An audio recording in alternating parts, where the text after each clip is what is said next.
João capítulo 16.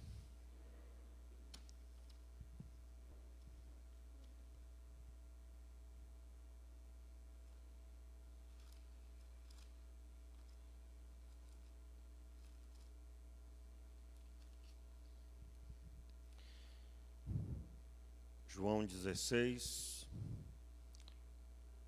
Quero ler com os irmãos a partir do verso 7. Todavia digo-vos a verdade, convém que eu vá, porque se eu não for, o Consolador não virá para vós.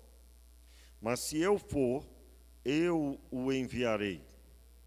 Quando ele vier, convencerá o mundo do pecado, da justiça e do juízo. Do pecado, porque não creem em mim. Da justiça, porque vou para o Pai e não me vereis mais. Do juízo, porque já o príncipe deste mundo está julgado. Ainda tenho muito que vos dizer. Repita comigo aí o verso 12. Ainda tenho muito que vos dizer, mas vós não podeis suportar agora. Quando, porém, vier o Espírito da verdade, ele vos guiará em toda a verdade. Não falará de si mesmo, mas dirá tudo o que tiver ouvido e vos anunciará o que há de vir. Ele me glorificará, porque há de receber do que é meu e há de anunciar a vós. Tudo o que o Pai tem é meu. Por isso vos disse que há de receber do que é meu e há de anunciar a vós. Vamos orar. Meu Pai, tenha misericórdia de nós, Senhor, diante da Tua palavra nós estamos e te pedimos, Pai, que o Senhor abra a visão de cada um e que seja o Teu Espírito Santo conectando cada coração com a Tua palavra. Oramos assim, meu Deus, no nome de Jesus. Amém e amém. Muito bem, hoje pela manhã nós falamos do texto de João 16, versículo 1, e basicamente até o versículo 6, ainda que lemos até o final. Nós estamos observando a interpretação do texto, visando aplicar nas nossas vidas. E eu gostaria de fazer menção que para entender essa passagem nós precisamos relembrar que Jesus está falando com os discípulos no momento que antecede a sua morte, a sua prisão, julgamento, crucificação. Ele havia dito aos discípulos que ele se ausentaria e, ainda que isso fosse por pouco tempo, logo em seguida ele declara que também, mais uma vez, seria também a sua ausência e ele enviaria o Espírito Santo. Pode baixar só um pouquinho aqui o som para mim. Ele enviaria o Espírito Santo. E o Espírito Santo, ele é o substituto de Jesus. Eu gostaria que você prestasse muita atenção no que nós vamos falar. Nós estamos ministrando todos os cultos a respeito do Evangelho de João, visando o aprofundamento e, é claro, a aplicação para a nossa vida. O texto bíblico, quando declara aí, eu gostaria que você observasse, o versículo 13. Quando, porém, vier o Espírito da verdade, ele vos guiará em toda a verdade. Não falará de si mesmo, mas dirá tudo o que tiver ouvido e vos anunciará o que há de vir. Ele me glorificará. Observe aí, repita. Ele me glorificará, porque há de receber do que é meu e há de anunciar a vós. Observe o texto bíblico no verso 14. Ele me glorificará, porque há de receber do que é meu e há de anunciar a vós. Observe que Jesus está dizendo que o Espírito Santo iria trazer algo que ele não tinha trazido ainda. O Espírito Santo traria aos discípulos verdades que eles não a tinham ouvido ainda de Jesus. Veja o versículo versículo 4. Versículo 4: tenho-vos dito isso a fim de que, quando chegar a hora, vos lembreis que já vos tinha prevenido. Eu não vos disse isso desde o princípio, porque estava convosco. Agora vou para aquele que me enviou, e nenhum de vós me pergunta: para onde vais? Antes, porque vos disse isso, o vosso coração se entristeceu, se encheu de tristeza. Todavia vos digo a verdade: convém que eu vá, porque se eu não for, o Consolador não virá para vós, mas se eu for, eu o enviarei. Quando ele vier, convencerá o mundo do pecado, da justiça e do juízo.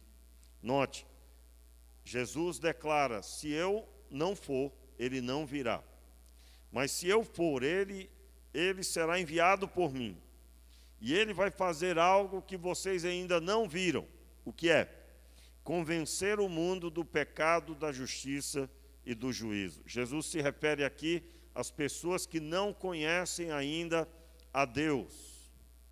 Mas quando nós lemos o verso 13, ele está se referindo aos convertidos. E ele está dizendo que esses receberão a continuidade da obra que ele começou. Eles receberão essa continuidade. Então, quando nós lemos essa passagem, nós estamos observando que a obra do Senhor, ela teve um acréscimo, um crescimento, uma progressão. E esse progresso da revelação pode ser visto em Atos dos Apóstolos. Eu quero dar destaque que havia uma série de situações que não havia se cumprido ainda. Jesus não tinha morrido, portanto, a obra da salvação não estava concluída, porém agora ela já está. Então, o texto bíblico nos diz que havia uma obra para ser feita, essa obra é garantida pelo Espírito Santo. Jesus não estaria mais com os discípulos, mas o Espírito Santo de Deus iria promover todas as coisas necessárias para que a igreja prosseguisse na sua obra. E eu quero, com isso, retornar aí com você, no versículo 7, eu trouxe isso como introdução, somente para que você entenda, tenha expectativa do que você vai ouvir.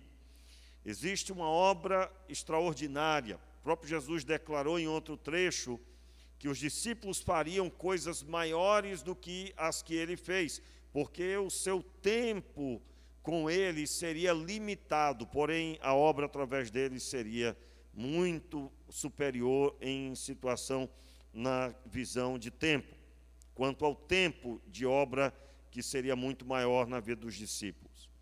Então, o texto de João 16, no versículo 7, quando Jesus, eu quero repetir mais uma vez: todavia vos digo a verdade, convém que eu vá, porque se eu não for, o Consolador não virá para vós, mas se eu for, eu o enviarei. E aí ele começa a explicar a obra do Espírito Santo. Quando ele vier, convencerá o mundo do pecado, da justiça e do juízo. Você pode repetir? Do pecado, da justiça e do juízo. E aí eu quero recordar com você sobre a obra do Espírito Santo, pedir que você abra aí a sua Bíblia, no texto de Lucas 24, é o último capítulo de Lucas. Lucas capítulo 24, antes de João, no versículo, logo aí o versículo 48 e 49. Já no final da sua estada com os discípulos, Jesus profere a seguinte palavra: aquele já tinha morrido, ressuscitado, já estava no final dos seus 40 dias dando testemunho que estava vivo, e ele então diz assim: vós sois testemunhas destas coisas. Verso 49, todos nós. Envio sobre vós a promessa de meu Pai, mas ficai na cidade, até que do alto sejais revestidos de poder. Repita aí novamente o verso 48. Envio sobre vós a promessa de meu Pai, mas ficai na cidade até que do alto sejais revestidos de poder. Agora, vá para Atos dos Apóstolos, capítulo 2. Atos dos Apóstolos, no capítulo 2, nós lemos no sermão de Pedro. Pedro, no capítulo 2, no versículo 29. Irmãos, deixe-me dizer claramente, todos estão comigo? Atos 2, verso 29. Irmãos, deixe-me dizer claramente que o patriarca Davi morreu e foi sepultado, e entre nós está até hoje a sua sepultura. Ele, porém, era profeta e sabia que Deus lhe havia prometido com juramento que da sua descendência levantaria o Cristo para assentar sobre o seu trono. Prevendo isso, disse da ressurreição de Cristo que sua alma não foi abalada à posição. Deus ressuscitou a este Jesus, de que todos nós somos testemunhas. Repito o verso 32. Deus ressuscitou a este Jesus, do que todos nós somos testemunhas. De modo que, exaltado pela destra de Deus, e tendo recebido do Pai a promessa do Espírito Santo. Veja bem, tendo recebido do Pai a promessa do Espírito Santo, derramou isto por vós, agora vedes e ouvis. Vamos entender o contexto. Pedro está pregando após o derramamento do Espírito, Atos capítulo 2. Eles são cheios do Espírito Santo, há uma multidão que contempla esse enchimento, e muitos não entendem o que está acontecendo. Alguns até entendiam que eles estavam bêbados, falando em línguas repartidas, e havia uma confusão, aparentemente, de vários deles falando em idiomas diferentes ao mesmo tempo e de forma bem agitada. Então Pedro começa a pregar e a explicar o que está acontecendo. E ele explica que Jesus recebeu a promessa do Pai. Qual era a promessa do Pai? Deus ressuscitou, verso 32 mais uma vez. Deus ressuscitou a este Jesus, do que todos nós somos testemunhas, de modo que, exaltado pela destra de Deus e tendo recebido do Pai a promessa do Espírito Santo. Entenda aí, você deve se recordar do profeta João Batista, quando ele estava batizando as pessoas no deserto, perguntaram a ele se ele era o Cristo. Então ele disse: não, eu não sou o Cristo, mas aquele que me mandou batizar disse que aquele o qual eu visse pousar sobre ele o Espírito Santo, esse é o Cristo. Então havia uma promessa de Deus em que o Filho viria na condição humana, e ele seria cheio do Espírito. Um homem pisando a terra na condição humana, porém sem o peso do pecado sobre suas costas. Jesus, ele foi concebido pelo Espírito Santo, ele era filho de Deus. Ele não era filho de Adão na descendência que recebeu a carga do pecado, como eu e você. E ele recebe a promessa do Pai. O Espírito de Deus vem e entra e mora nele. Quando nós lemos o texto de Lucas, nós estamos lendo que Jesus declarou, em outras palavras, aquilo que aconteceu comigo vai acontecer com vocês. Entenda, Pedro, quando cita aqui para aquelas pessoas, ele cita na condição de que Jesus recebeu a promessa. Que promessa é essa? E talvez você diga: mas pastor, ainda não consigo entender. Leia de novo comigo o verso 33. De modo que, exaltado pela destra de Deus, Algumas traduções está escrito assentado à destra de Deus. E tendo recebido do Pai a promessa do Espírito Santo, derramou isto que vós agora vedes e ouvis. Derramou isto o quê? Derramou sobre nós o Espírito Santo, na semelhança que sobre ele também foi derramado. Eu acredito que você que já me acompanha há um tempo, as pregações dos estudos bíblicos, deve lembrar de uma fala que eu sempre tenho nesse momento. Quando olhamos para Jesus, nós estamos vendo tudo que Deus depois iria fazer com os discípulos. Ele foi nascido do Espírito, ele foi concebido pelo Espírito Santo, nós também fomos nascidos pelo Espírito, nós nascemos de novo por meio do Espírito Santo, quando cremos.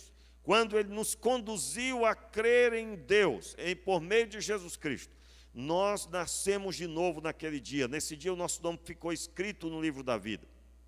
Muito bem, nesse dia a obra do Espírito Santo acontece zerando tudo em nós, pois os nossos pecados foram perdoados.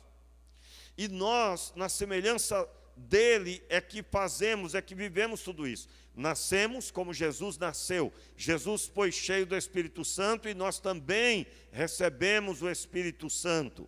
O Espírito de Deus veio morar sobre ele, veio morar nele, porque mais tarde isso seria aplicado sobre a vida dos crentes. Veja, talvez você tenha dificuldade de entender isso, porque se Jesus era santo, por que ele precisava do Espírito Santo, não é? Por que ele precisava de todo esse processo? O que Deus estava fazendo em Jesus Cristo era promulgando uma nova lei de vida, aonde na semelhança do Filho de Deus, todos nós também receberíamos vida. Todos nós. Então, o texto bíblico, ele nos mostra o entendimento. Na verdade, poderia ter eu lido primeiro o texto de Atos, para depois ler o texto de Lucas, no capítulo 24. Eu quero reler aí Lucas, capítulo 24, por gentileza. Lucas 24, entenda o contexto. Mais uma vez, Jesus está dando as últimas instruções aos discípulos antes de subir para a glória. E ele então diz no verso 48, vós sois testemunhas destas coisas. Está falando com os discípulos, eles são testemunhas desde o começo. Envio sobre vós a promessa de meu Pai, mas ficai na cidade até que do alto sejais revestidos de poder. Então, que promessa do Pai é essa? A promessa que cada um convertido receberia o Espírito Santo. O Espírito Santo é o meio pelo qual Deus manifesta o caráter dele no coração dos homens. A presença do Espírito Santo conduz você a uma vida semelhante a Cristo. Muito bem, agora, Atos capítulo 1, no versículo 8. Atos dos Apóstolos, no capítulo 1, versículo 8, o texto de Lucas declara que deveria ficar na cidade. Que cidade é essa? A cidade de Jerusalém. E logo aí em Atos 1, Jesus, é o mesmo episódio, Jesus está no final da sua caminhada na terra, e ele já vai ser levado ao céu para se assentar à destra de Deus. E no versículo 8, ele então declara, no entanto, recebereis poder, ao descer sobre vós o Espírito Santo, e sereis minhas testemunhas, tanto em Jerusalém como em toda a Judeia e Samaria e até os confins da terra. Muito bem, há dois elementos importantes aqui para a obra de Deus. Os cristãos, os seguidores de Jesus, que são testemunhas da obra do Senhor, mas somado à presença do Espírito Santo que vai confirmar esse testemunho. Enquanto um crente prega a palavra, o Espírito Santo está agindo simultaneamente, paralelamente, simultaneamente dentro do mesmo mover. Quando eu digo paralelamente, do mesmo mover, na mesma visão. E aqui, conforme o próprio Jesus está dizendo, logo em seguida ele sobe ao céu, né? Verso 9, depois que ele disse isto, vendo eles, foi elevado às alturas em uma nuvem, e uma nuvem o recebeu, cobrindo-o aos seus olhos. Aí você já conhece o restante do texto. Os discípulos ficam em Jerusalém para a festa de Pentecostes, a festa da colheita, a festa dos primeiros frutos, a festa das primícias, também pode ser considerada assim, pois era antes de colher os frutos para vender, para comer à vontade, primeiro separava-se os primeiros frutos para então entregar no templo, entregar aos representantes os levitas, os sacerdotes. E essa festa ia começar em Jerusalém. Eles permanecem em oração ali, e logo ao se cumprir a festa de Pentecostes, capítulo 2, acompanhe. Aproximando-se o dia de Pentecostes, estavam todos reunidos no mesmo lugar. E aí o verso 2, de repente veio do céu um som como um vento muito forte, e encheu toda a casa onde estavam assentados. E viram línguas repartidas como que de fogo, as quais pousaram sobre cada um deles. Repito o verso 4. Todos foram cheios do Espírito Santo. Mais uma vez, todos foram cheios do Espírito Santo. E começaram a falar em outras línguas, conforme o Espírito Santo lhes concedia que falassem.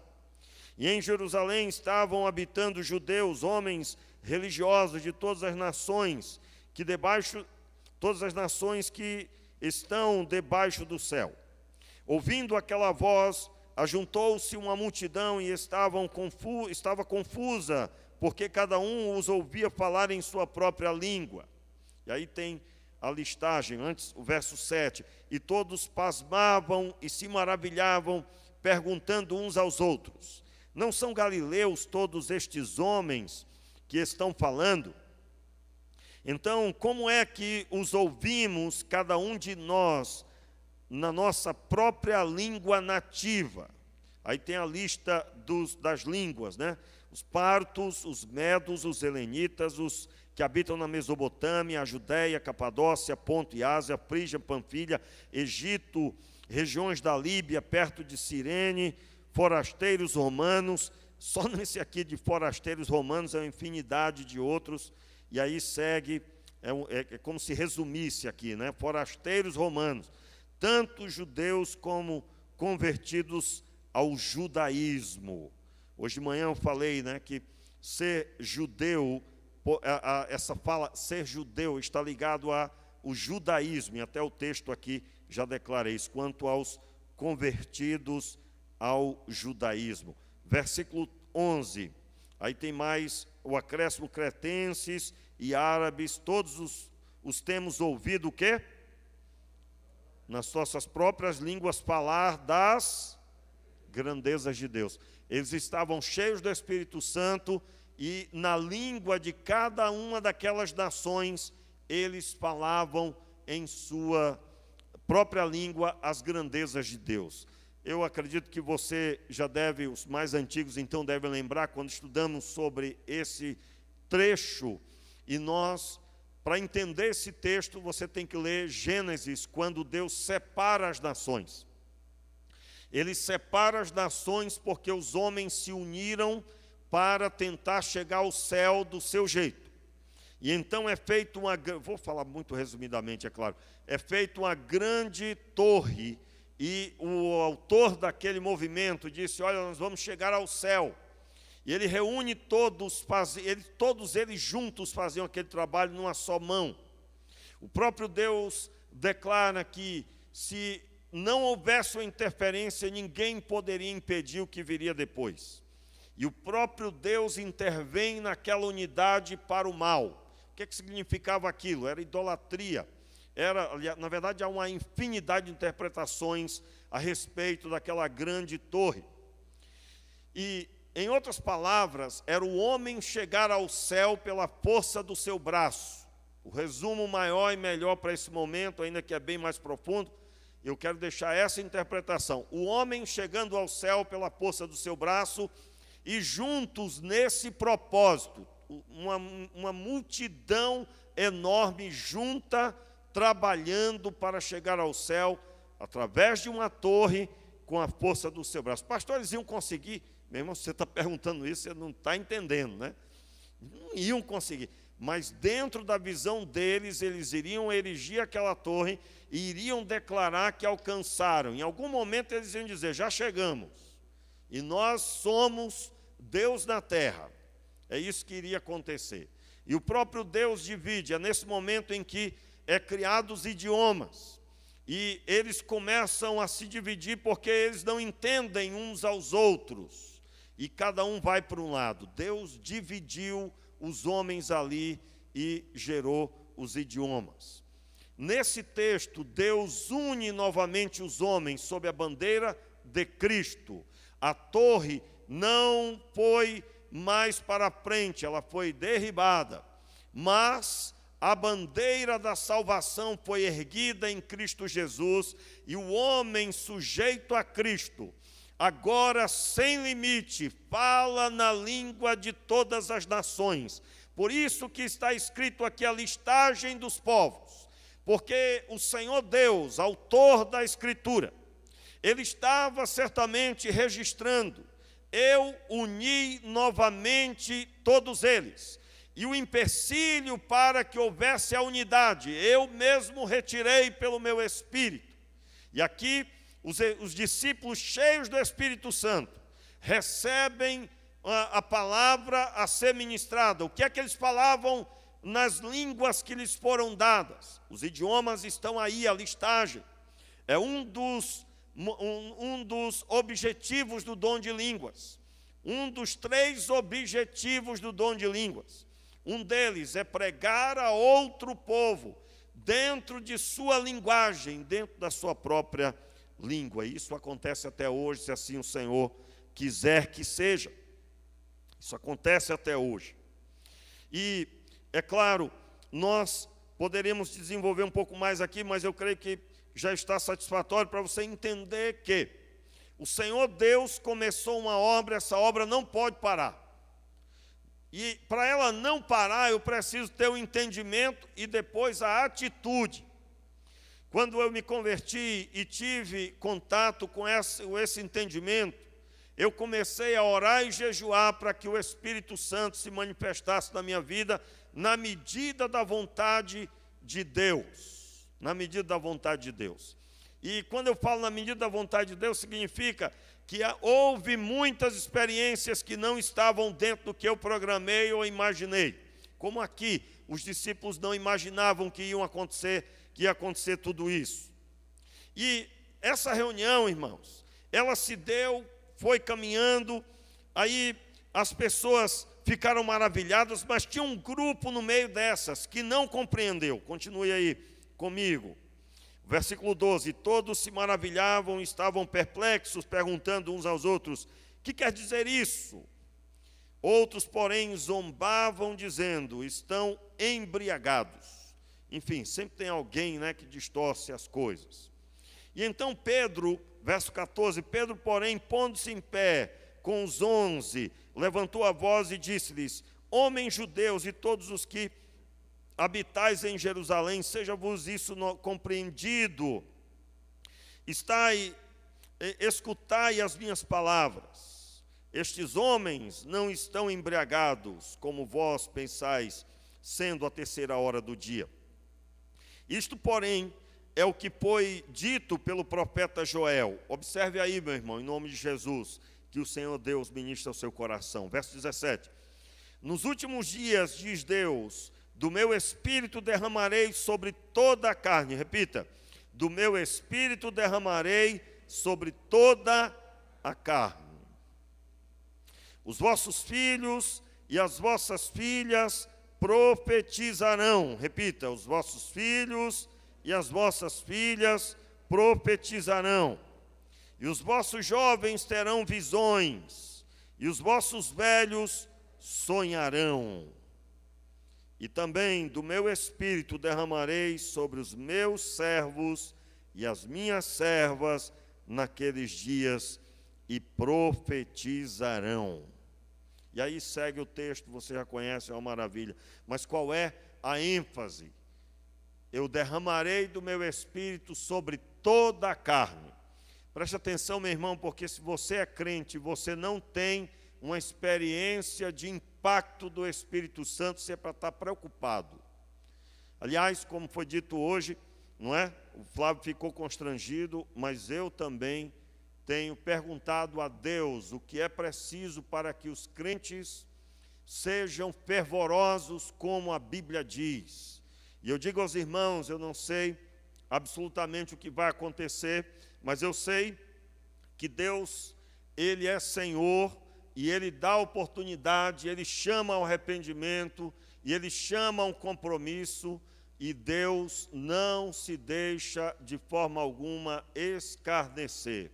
E eu estou dizendo escarnecer, irmãos, porque se não houver uma igreja cheia do Espírito Santo, o mal lá fora vai progredir.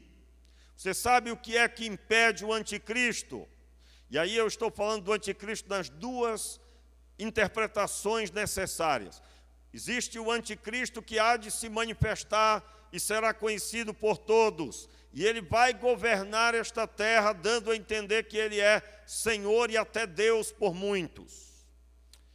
Você sabia que o próprio Paulo, não é o nosso assunto, eu não quero gastar muito tempo, só o suficiente para a nossa compreensão de hoje, mas Paulo declarou que tudo que se opõe à fé é o anticristo. Tudo que se opõe. E eu digo a você, né, eu tenho ensinado o meu garoto, nós temos conversado sobre alguns assuntos, e uma delas é sobre música, né, eu explicando a ele sobre, por exemplo, alguns grupos de rock que fizeram aliança com as trevas, como um grupo antigo, que ainda suas músicas ainda estão em voga, que, não vou nem repetir o nome, né, mas eles fizeram uma aliança, o que tudo indica, porque suas músicas exaltam as trevas. Hoje em dia não precisa mais nem ter feito um pacto com o diabo, né? Porque as músicas já falam só de coisas pecaminosas. O funk, por exemplo, há 30 anos atrás, tinha uma linguagem. Hoje em dia só se fala de sexo. E eu estou falando muito bonito comparado com o que a letra diz, você sabe. Então não precisa mais ter feito um pacto com as trevas, como várias bandas de rock fizeram no início. Essa banda específica, num dos seus primeiros LPs, o vocalista se apresentou na foto com 2 chifres e segurando um rabo com a setinha, dando a entender aquela imagem de Satanás como que um tridente e um rabo com a seta, e ele segurando o rabo. Ele não está vivo, não viveu muito tempo, ele morreu, afogou-se, ele usou tanta droga, irmãos, que quando ele vomitou bastante, era tanto vômito, certamente por ter ingerido muito líquido, muita bebida, ele se afogou no próprio vômito. Uma das principais músicas declara que eles estão numa estrada, numa autoestrada para o inferno. Aliás, essa música há registro de pessoas que, ouvindo essa música em casa, por exemplo, a história de um adolescente que pegou um machado e matou os pais a machadadas, e depois não tinha explicação do porquê que fez aquilo. Foi preso. Estados Unidos, não importa a idade, vai preso e acabou. Aí foram tentar descobrir o que estava acontecendo. Aquele adolescente estava ouvindo a tal música, estamos em uma autoestrada para o inferno. E aí a letra já diz. Aí eu explicava para o meu garoto, como pai, né, que tenho que ensinar, tenho que orientar, eu disse, olha, assim como na igreja nós estamos adorando a Deus e cantamos músicas ao Senhor, e o Espírito Santo, Ele age no nosso meio. Se alguém fizer músicas para as trevas, pode crer que da mesma forma os espíritos malignos vão operar. E opera mesmo, irmãos, e opera mesmo. E aí eu estou dizendo aos irmãos, se nós não vivermos uma vida cheia do Espírito, o mal progride. Eu me lembro, inclusive contando isso hoje para o meu garoto, conversávamos enquanto lavávamos a louça e guardávamos as coisas, né? Nós íamos conversando, e eu contava a ele de uma experiência que nós fomos chamados aí na casa de uma mulher possessa, uma jovem que estava possessa. E ela ficou possuída. Depois eu procurei saber como aquilo começou. Ela esteve em várias religiões e depois fundou a própria seita, onde eles comiam carne crua e tinha uma série de rituais que ela mesma idealizou. Terminou possuída pelas trevas, por demônios. E aqueles demônios que estavam nela já tinham quebrado a casa, já tinham a mãe, irmãos. Eu não me lembro de uma mulher tão desfigurada. Aquela senhora estava 3 dias sem dormir. Quando nós chegamos na casa, ela não estava mais, tinha sido levada pelo pai. A mãe e o pai eram separados. Aquele homem era sargento do corpo de bombeiros, o pai da garota. E a mãe disse, olha, ele levou para um centro espírita, ele levou lá para um terreiro, né? Aí eu olhei para nosso grupo de oração, eu disse, e agora? Ela perguntou, vocês podem ir lá e tentar trazer, se eles não conseguirem, então, aí vocês puderem nos ajudar.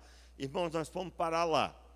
E aí, quando chegou lá, eu digo, irmãos, era o pai segurando pelo peito, por trás de uma cadeira, para que aquela pessoa daquele local fizesse ali as suas intenções espirituais, né, na visão deles. E o pai segurava aqui, um outro bombeiro, irmãos, pense num homem grande, pense em bombeiros grandes, um segurando num braço, o outro segurando no outro, o outro tentando segurar as pernas na cadeira. E tinha hora que ela jogava um para o lado, outro para o outro, parecia papel. E eu digo, vai soltar e ainda vai bater em todo mundo, quer ver? E aí nós começamos a orar em silêncio absoluto.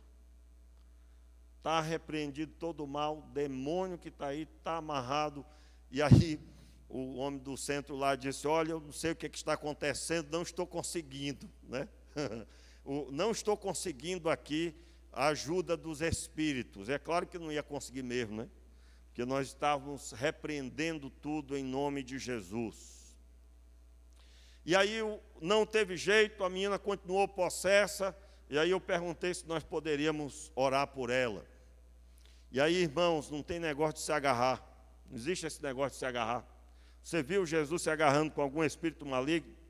Você reparou na Escritura Paulo se agarrando com alguém possesso? Pois é.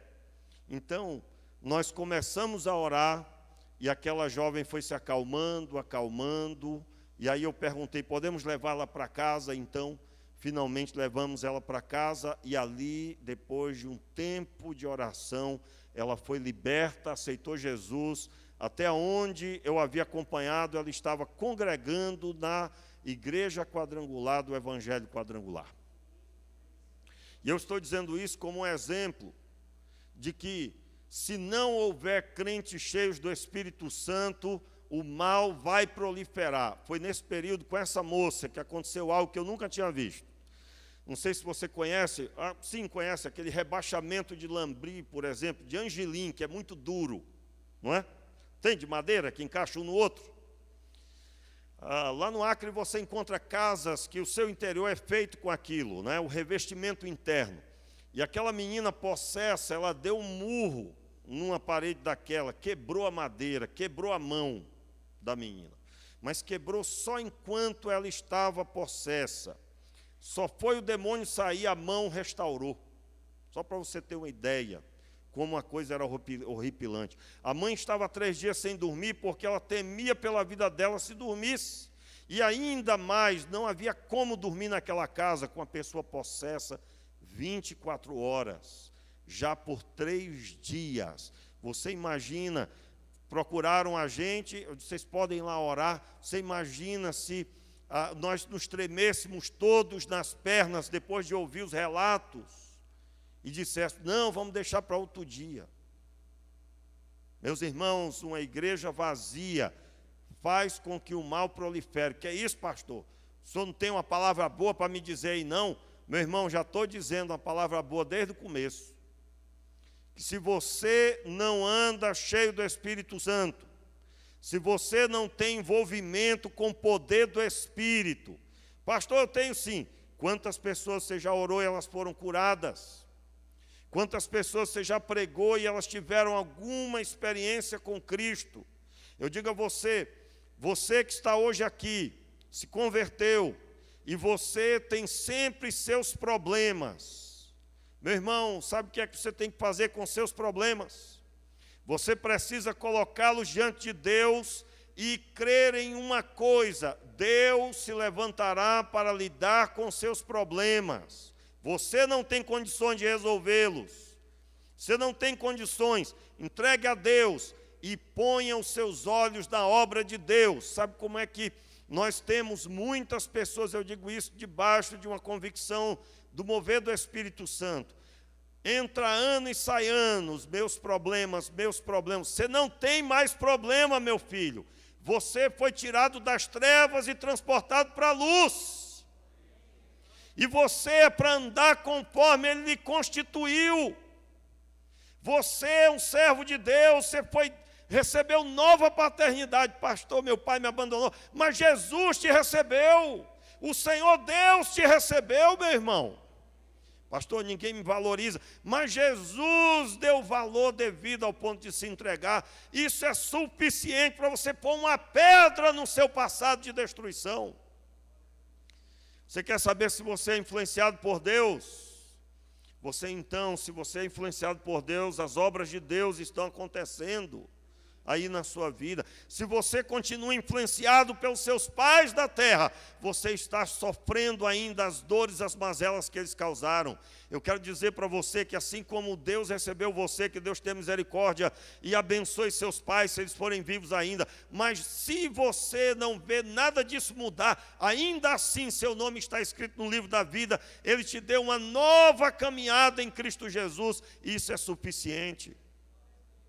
Portanto, nós temos que injetar na nossa vida que há pessoas que não têm esperança. Isso é que é ter problema, irmãos. Não ter esperança. Elas não têm como esperar serem abençoadas porque elas não creem. Elas não sabem o que é o Espírito Santo porque não se arrependeram ainda e não receberam o selo que é o Espírito de Deus. Elas não têm convicção da fé porque isso só é dado para quem nasceu de novo. Então, meus amados, você precisa se converter. E se isso não acontecer, o mal vai encontrar liberdade sim. Aliás, irmãos, o que mais você encontra na igreja do nosso tempo, eu não estou falando dessa igreja, eu estou falando da igreja de Cristo do nosso tempo. As pessoas estão tão ocupadas com suas próprias coisas que não entenderam a fé. Quando nós lidamos com a fé, agora eu vou andar como Cristo andou, e Cristo estava cuidando das coisas do Pai, não das próprias coisas. Como é que isso é possível? Você vai trabalhar intensamente, você vai ser uma bênção no seu trabalho, mas o seu foco está em ser uma bênção na vida daquelas pessoas lá.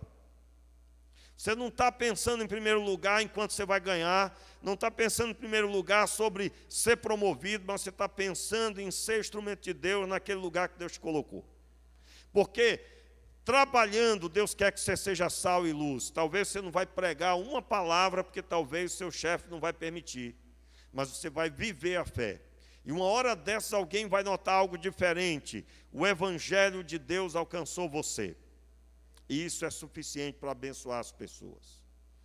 Eu quero dizer para você que mesmo você não dizendo que é crente, as pessoas vão perceber que há uma luz em você, há um brilho em você.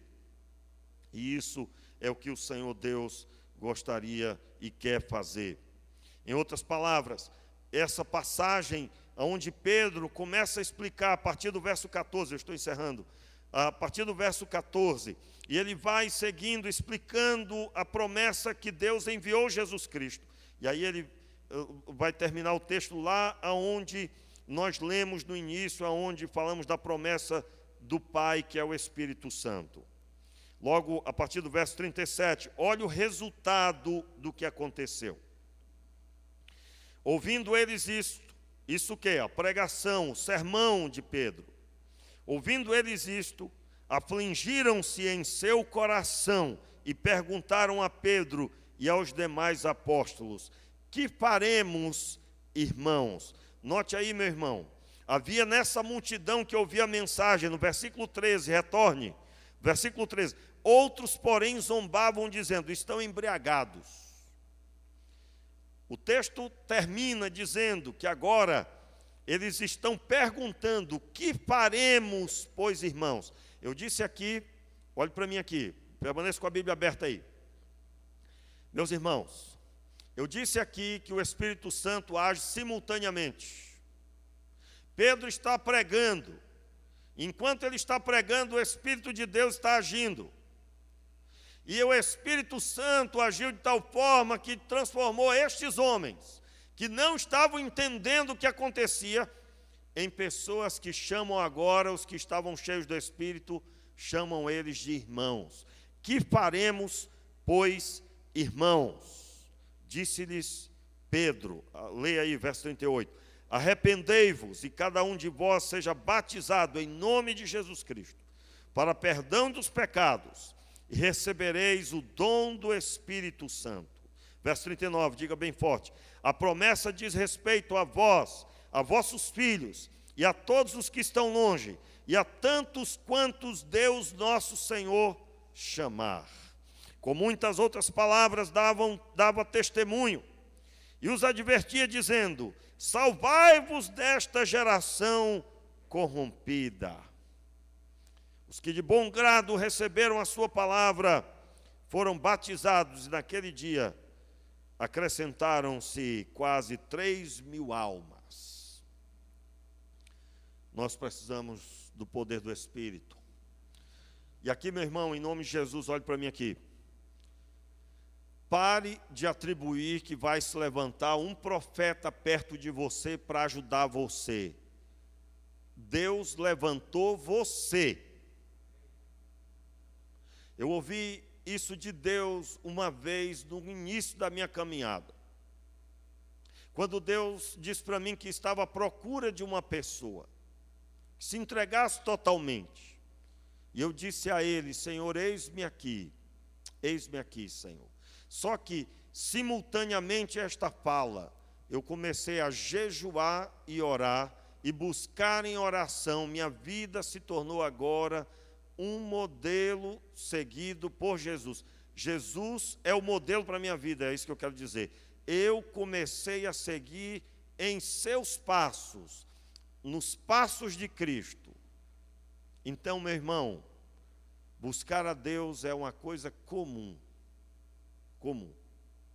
Você que está aqui hoje só pegou a Bíblia hoje, a semana toda você não pegou a Bíblia para ler. Meu irmão, não se enche, não se alcança a ser cheio do Espírito dessa forma. Não é um pagamento, não, Deus vai me pagar porque eu estou pagando o preço e Deus vai me dar. Não, irmão, é conforme você tem comunhão. Conforme você está tendo comunhão, Ele vai tendo comunhão com você. Essa comunhão de amor vai fluindo e vai sendo estabelecida. Eu quero, nessa noite, dizer para você que Deus quer usar você. E que o Espírito de Deus, a promessa do Pai é Ele ser derramado sobre toda a carne. Sobre toda a carne. Sabe por que aqui Joel declara isso e Pedro declara tão forte? Porque no Antigo Testamento o Espírito Santo vinha de quando em vez. Vinha, realizava a obra e se retirava. E sobre algumas poucas pessoas ele vinha sobre, não dentro. Os reis, os profetas, sacerdotes tiveram experiências, não todos eles, mas a maioria dos reis, parte dos reis tiveram essa experiência, parte dos sacerdotes tiveram essa experiência, e os profetas genuínos de Deus, todos eles tiveram essa experiência. Mas ainda assim era um número pequeno comparado com toda a nação de Israel. Eu estou dizendo hoje que é necessário pararmos de sermos tão pequeninos que Deus não vai me usar, tão humilde que Deus não vai usar a mim.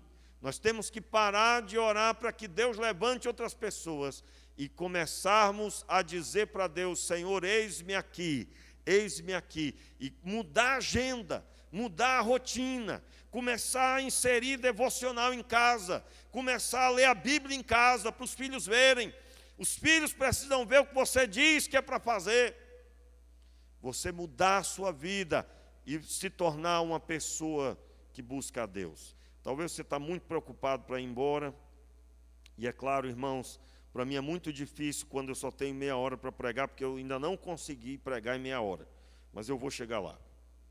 Eu quero, nessa noite, inclusive não preguei quase nada do que eu separei, mas eu creio que por hoje é o suficiente. Que o Senhor Deus tenha misericórdia de nós, irmãos, porque nós não temos feito nada. Não temos feito nem mesmo o que Ele tem nos mandado. Nem mesmo o que Ele tem nos mandado. E eu sei que uma fala como essa gera talvez você se sentir culpado e até não se sentir agradável nesse culto, mas eu prefiro ouvir as palavras que hoje estamos ouvindo e que nós fiquemos tão incomodados que nos convertamos diante de Deus, do que estarmos no auditório onde iriam dizer para nós: vai tudo bem, você é uma bênção, você é maravilhoso, você é o melhor filho que Deus tem. No entanto, é tudo mentira, tudo conversa, porque não há convertidos, não há pregação no poder do Espírito, não há oração da fé que cura o enfermo. Não. Então, isso é o mais puro reflexo de que não há mover do Espírito Santo. Não há mover do Espírito. Eu estou falando desse mover que nós lemos aqui. Irmãos, isso não vai acontecer todo dia, mas é para acontecer de quando em vez e quando Deus quer. É verdade, há dias que você não consegue nem orar direito. É sim, é verdade. Há dias difíceis. Mas na hora que alguém requisitar você orar, você está pronto. Na hora que alguém disser: olha, eu não entendi, você sabe explicar. Você é cheio do Espírito. Eu quero quarta-feira continuar esse assunto, tem muita coisa para mexermos aqui. Tem muito texto para ler e muito arrependimento diante de Deus. Por favor, quarta-feira não fique em casa, venha para a igreja. Se você não puder estar, depois você vai acompanhar pela internet a gravação. Baixe sua cabeça. Faça uma oração de arrependimento. Senhor, nos perdoa, Senhor, porque não temos visto o mover do Espírito nesse tempo, o derramamento do Espírito nesse tempo. E isso, Senhor, não é porque o Senhor está errado. Não há nada de errado no Senhor. Não há nada de errado em Ti, Pai. Nós precisamos de arrependimento, Senhor. Nós queremos nos arrepender. Senhor, tem misericórdia. Tem misericórdia de mim. Tem misericórdia da minha vida. Perdoa, Senhor, os meus pecados. Perdoa os pecados do meu irmão. Eu me identifico com o meu irmão agora e te peço, perdoa, Senhor. Fique de pé no seu lugar. Fique de pé no seu lugar. Senhor, receba as nossas vidas, Senhor, com perdão. Receba as nossas vidas com perdão dos nossos pecados. E nós te pedimos, Pai, que o Senhor nos ajude a buscar a Tua face essa semana. Nos ajude, Senhor, a orar nas nossas casas. Senhor, que cada governador venha conduzir bem a sua casa para buscar a Tua face. Que cada pai, cada mãe esteja diante de Ti. Em nome de Jesus, Pai. Levante as tuas mãos.